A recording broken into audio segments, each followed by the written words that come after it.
First of all, my name is Paul Ching Hue.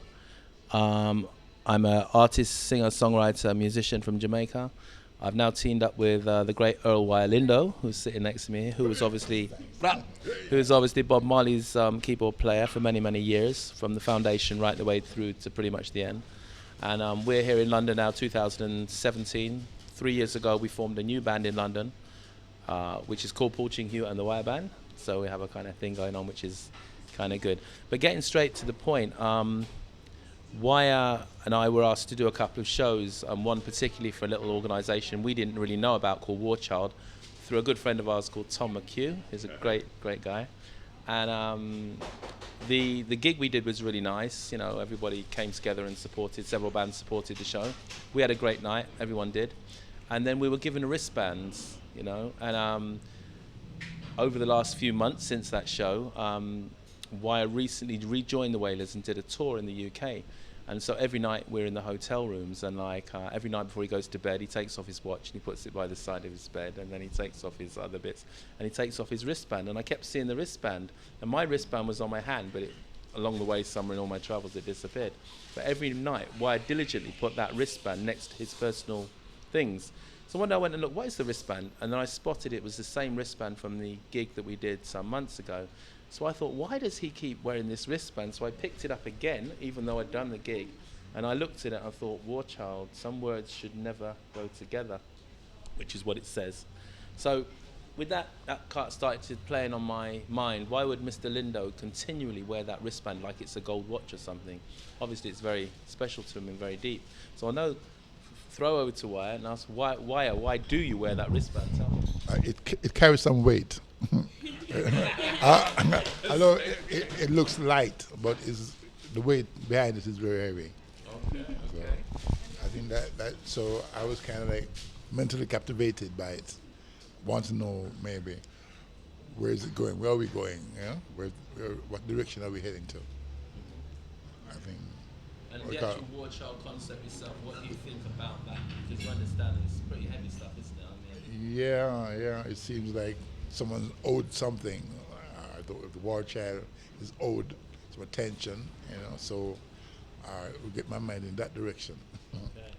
So with that in mind, I'm working in Jamaica a lot on our album at the moment, and then I have this other song which is actually called Diamond Child, which we're actually recording.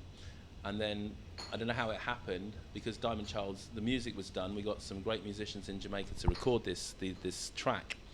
And then I had this rapper guy called Alcatraz come in, and we were just jamming around. He said, "What's that rhythm?" And I'm like, "Well, it's a song called Diamond Child, Within minutes, somehow we'd got the War Child thing, and we started to write the song War Child. And of course, when I explained to him, and we went online and looked at what War Child was, I think within an hour we had the song.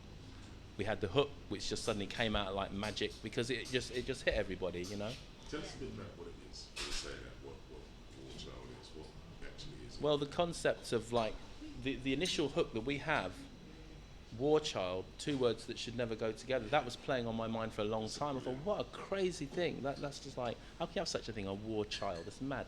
So when Alcatraz heard it, he jumped up and said, "Boy, Jamaica's not going to agree with this, We're not going to agree to it." In other words, we never heard anything like this before. We don't have war children in Jamaica.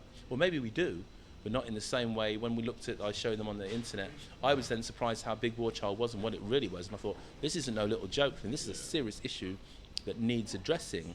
And so, we just, from these words, those words are actually in the song.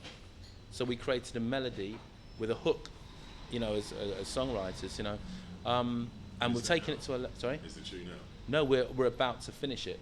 And when we finished it, we will present it to War Child, the organisation, and say to them, this is a song we've written directly related to the inspiration of this wristband via Mr. Lindo leaving it on his bedside every time. So if that has weight in the future and they get where we're going with it, then there could be some great things to happen here, because music is a fast way to transmit the message. At that point, was there a connection between the Diamond Child and the War Child? Because obviously there's a... Well, children are diamonds, aren't they? Each one of them is an uncut stone, and not directly, but indirectly, I thought, why couldn't Diamond Child be War Child? Diamond Child is actually another song anyway, but the lyrical content of War Child is so much more intense. Yeah. You I was know. thinking about the Congo in that situation. Well, exactly. Well, funny you mentioned that. Of course, when I was in Jamaica talking to these guys about it and what it is, and to be honest with you, I didn't really know exactly the fullness of it. The first thing when they started looking at the videos and the stuff that's going on, what War Child are doing, the first thing that happened was they say, this is like Blood Diamond kind of thing, you know. So again, it probably had some sort of resonance there, but that wasn't. Well, it is, but it's not, if you understand what I mean. But wow, you know, what a wonderful concept. Whoever came up with War Child is some sort of genius, you know. And we have to support it. It's not something we just think, oh, maybe we've got to support it because it's a very, very important thing.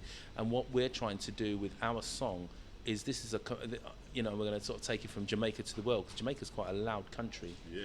And you know, it's like, what? Yeah. Why child? Why that? So then, so we're looking at it from that point of view, and if we can get that right and get that message out through that way, and utilize that whole nationalistic thing in Jamaica, get the Jamaicans rising up to say, no, we're not accepting this, because most countries are actually accepting it and allow it to carry on. So this is our little lobby. It's our contribution. What do you think, Wya? Yeah, I think we're going somewhere because it's something that should reaches us and touches the population, the whole people of the world. So I think he will get over, you know, he will catch on. I defy anybody to tell us that it's not the right thing to do.